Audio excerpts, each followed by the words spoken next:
How are you, everybody? We are fine, sir. And you? I'm also fine. Okay. Sir আমরা assertive থেকে exclamatory rules অনে পড়ছিলাম যে ও একটা বাক্য করছি এখানে এ বা এন থাকলে আগে হট বসবে আর হাউ কোন সময় বসবে স্যার? চমৎকার একটা প্রশ্ন করছে আমাদের আফরা।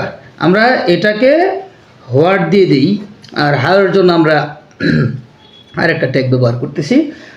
ধরো আমি যদি এরকম একটা বাক্য লিখি, দা, এটাকে আমি ইচ্ছা করি আবার লিখতেছি, the garden is very beautiful. Very beautiful. Beautiful. এখন দি গার্ডেন এ বাক্যের কি? সাবজেক্ট। ইজ কি? মূল মূল ভার্ব। ভেরি হচ্ছে অ্যাডভার্ব। ভেরি কি? অ্যাডভার্ব। আচ্ছা, এখন অ্যাডভার্ব আমরা চিনব কিভাবে? অ্যাডভার্ব হচ্ছে সেই জিনিস যেটা অ্যাডজেক্টিভকে মডিফাই করে, পুরো সেন্টেন্সকে সে মডিফাই করতে পারে। বিউটিফুল অর্থ কি? সুন্দর। সুন্দর।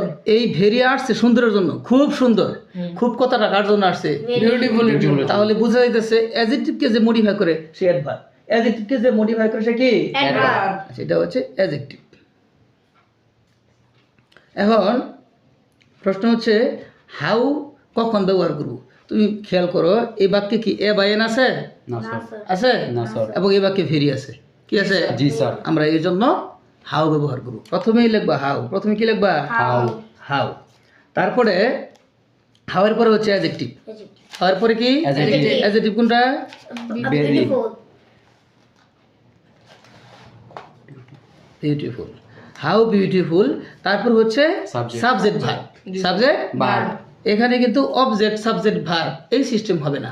অবজেক্ট নাই, এবার অবজেক্ট নাই, আমরা দিব কোত্থেকে? জি স্যার। এই জন্য অবজেক্ট বাদ দিলে যা থাকে সাবজেক্ট ভার্ব। সাবজেক্ট কি? The garden. গার্ডেন। গার্ডেন। আর ভার্ব কি? ইজ। আশা করি বুঝতে পেরেছো। জি স্যার। রুল 1 এর হাউ আর হোয়াট একটা বুঝেছো? জি স্যার। আমরা চলে যাই দ্বিতীয় রুলে। দ্বিতীয় রুলে বলা আছে বাক্যে উইশ থাকলে ইফ আর হেড বসাতে হয়। তো আমরা উইশ দিয়ে একটা বাক্য আমরা লিখবো আগে। যেমন I wish I had the wings. Wings of a bird. আমি, তোমরা কি এটা অর্থ জানতে চাইতেছো? জি জি স্যার। স্যার। আই উইশ আমার ইচ্ছা হয়, I had the wings of a bird আমার যদি পাখির ডানা থাকতো। আমার ইচ্ছা হয় আমার যদি কি থাকতো? পাখির ডানা থাকতো। আচ্ছা, এটা একটা অ্যাসার্টিভ সেন্টেন্স। এখন তোমাকে বলা হয়েছে এটাকে কি করতে? Exclamatory এক্সক্লামেটরি করতে। তুমি দেখো কত সুন্দর সিস্টেম। দেখো আই উইশ আছে না? জি স্যার। আস্তে করে আই উইশ বাদ দিয়ে দিবা, আই বাদ যাবে, উইশও বাদ যাবে। তারপরে কি থাকে? I had the wings. I had থাকে না? জি স্যার। এই হ্যাড আগে নিয়ে আসবা।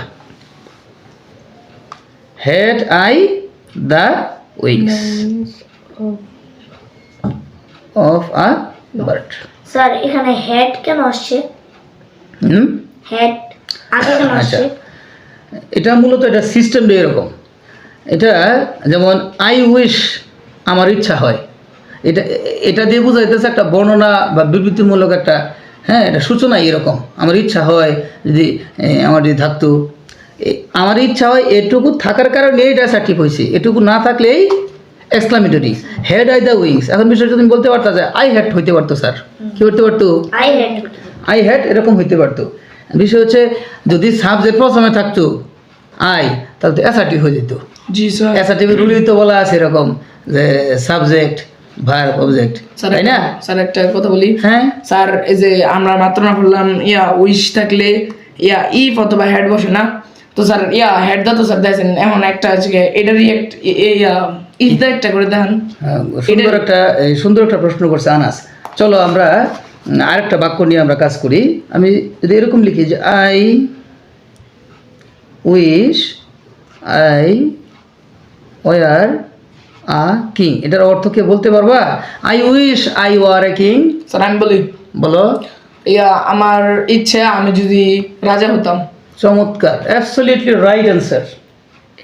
আমার ইচ্ছা হয় আমি যদি রাজা হতাম। রাজা হতাম। বিষয় হচ্ছে আমি প্রথমেই বলেছি আই উইশ যদি তুমি এই জায়গায় রাখো তাহলে কিন্তু সেটা এসআরটিভি থেকে যায়। কি থেকে যায়? SRT তোমাকে বানাইতে বলছে কি? এক্সক্লেমেটরি। এই জন্য আই উইশ বাদ হয়ে যাবে। আই উইশ বাদ হয়ে আই উইশের পরিবর্তে হবে ইফ। আই উইশের পরিবর্তে কি বলছি তাহিদ? if if if. ইফ তারপর যা আছে কোনো কিছু বাদ দিব না। এবারও তোমরা খেয়াল করো এই বাক্যের শুরুতে কিন্তু সাবজেক্ট বসে না, ইফ বসছে। হ্যাঁ, আফরা কি বলতে চাইছিলা? আমার প্রশ্ন হচ্ছে দ্বিতীয় এক্সাম্পল আমরা করছি আই উইশের বদলে আমরা ইফ দিছি, আর প্রথম রুলসের ক্ষেত্রে যদি আই উইশের বদলে if I had the wish of a bird দিতাম তাহলে কি হবে না? তাহলে হয়তো। চমৎকার একটা প্রশ্ন করছে সে, ভালো। এটা আমি ভুলে গেছিলাম যে এই বাক্যটাকে আমি এই যা বাদ দিয়ে দেখাই, কিন্তু এই আমার মনে ছিল না। তোমার যে প্রশ্নটা, আমি এটার উত্তরটা এখনই দিচ্ছি। আমরা দ্বিতীয় সেন্টেন্সে যেরকম ইফ আই ওয়ার লিখছি, তাই তো? জি স্যার। আমরা যদি ইচ্ছে করতাম যে এই জায়গায় আমরা ইফ ব্যবহার করব, তাহলে আমরা করতে পারি। তাহলে আমরা এটা এভাবে লিখতে পারি, প্রথম ইফ দিব আমরা, হ্যাঁ ইফ দিব, তারপর খেয়াল করো প্রথম ইফ দিব বলতে কি আই উইশ বাদ দিয়ে দিব, আই উইশ বাদ দিয়ে শুধু তার আগে বসিয়ে দেবো, ইফ দিয়ে তারপর যা আছে তা দিয়ে শেষ। তার মানে আমরা দুইটা সেন্টেন্সের ক্ষেত্রে আমরা কি ব্যবহার করতে পারি? ইফ ব্যবহার করতে পারি। কেউ যদি দুইটা সেন্টেন্সের ক্ষেত্রে ই ব্যবহার করে তারটাও রাইট, কেউ যদি বলে যে না আমি হেড দিয়ে শুরু করব তারটাও রাইট।